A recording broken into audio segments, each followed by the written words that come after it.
In this section, this is section 11.3 in chapter 11. In this section, the book is discussing how organic materials get broken down, and what the composition of those materials actually is.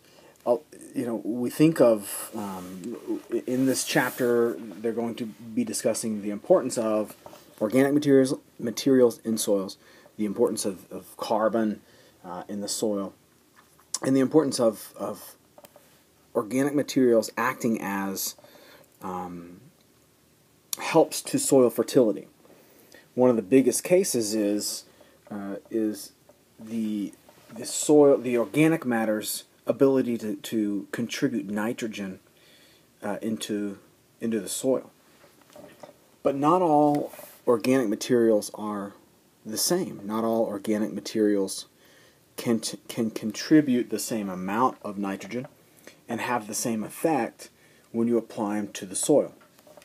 So our extreme cases would be, let's take something like newspaper.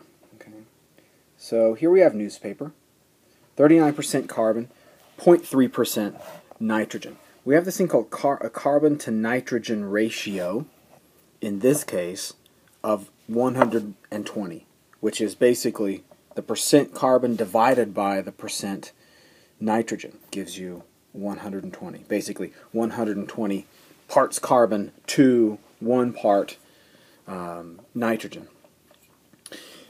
So that's interesting.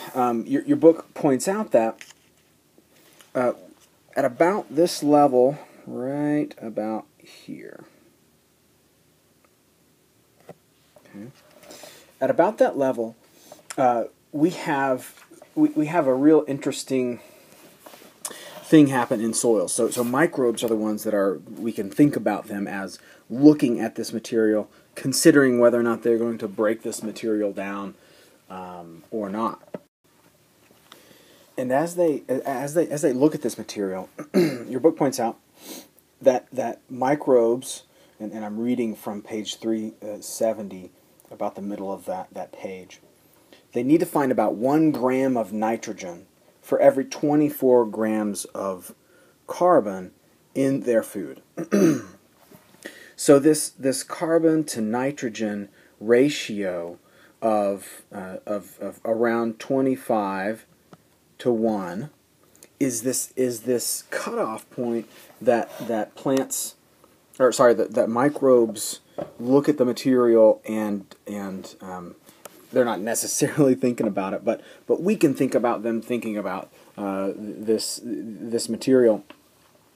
If you have material that's higher than this 25 to 1, or a carbon to nitrogen ratio of 25 or more, so this material up here, if you put that material in the soil, the material itself doesn't contain enough nitrogen to help those microbes consume and use the carbon. They need additional nitrogen from somewhere else. So they get that nitrogen from the only place that they can, and that is in the soil nitrogen. So they pull nitrogen out of the soil so that they can use the carbon that's in this material. If you're below this point, if you're below that 25 to 1 ratio, then all of a sudden you have actually more nitrogen. The microbes have more nitrogen than they need. So down here, we can draw, so up at the top we can say this subtracts nitrogen from the soil. When we're below this 25 to 1, we add nitrogen to the soil. And that's a really big deal. So let me bring this up, this one up here, and let's just take a look at what that actually looks like in the soil. So at the top, you've got a graph where you have a high carbon to nitrogen ratio material added to the soil. So at the top, you've got some material that's greater than 25 to 1 carbon to nitrogen ratio added right here at this point. Okay. When you add that higher carbon to nitrogen ratio material, the soil microbes have to look somewhere else to get additional nitrogen to digest or to convert that carbon into useful forms for them. So they go into the soil and they grab nitrogen from the available soil nitrogen, and all of a sudden you have this dip in nitrogen, unavailable. It subtracts nitrogen from the soil that could be used for plant production. They subtract that nitrogen from the soil for a time. They don't live forever.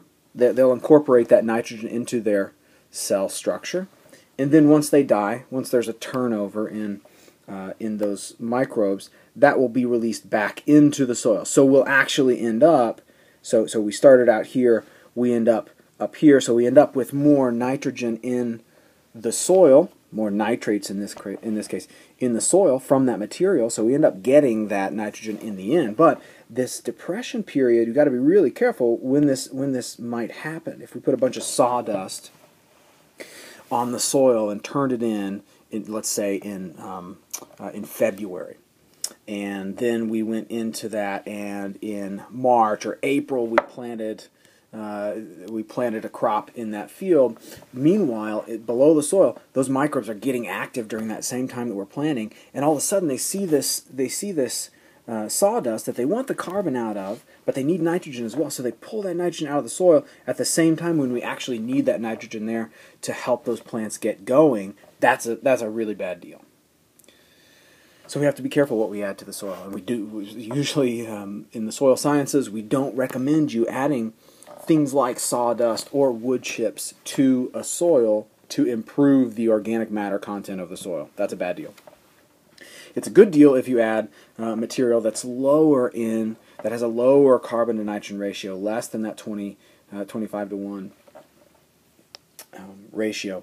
And in that case, we have this bottom graph happening, where you add this material to this low carbon to nitrogen ratio material to the soil, and you get this increase in available nitrogen, because the microbes are looking at that material and saying, well, I've got plenty of nitrogen here. I actually have too much nitrogen here for me to do the job I need to do to get that carbon, so I'm going to release nitrogen into the soil, and you get this nice release, almost immediate release of the nitrogen into the soil. So it's helpful to know the reason behind why we recommend manures and green manures over things like sawdust and sawdust and wood chips and newspaper and things like that.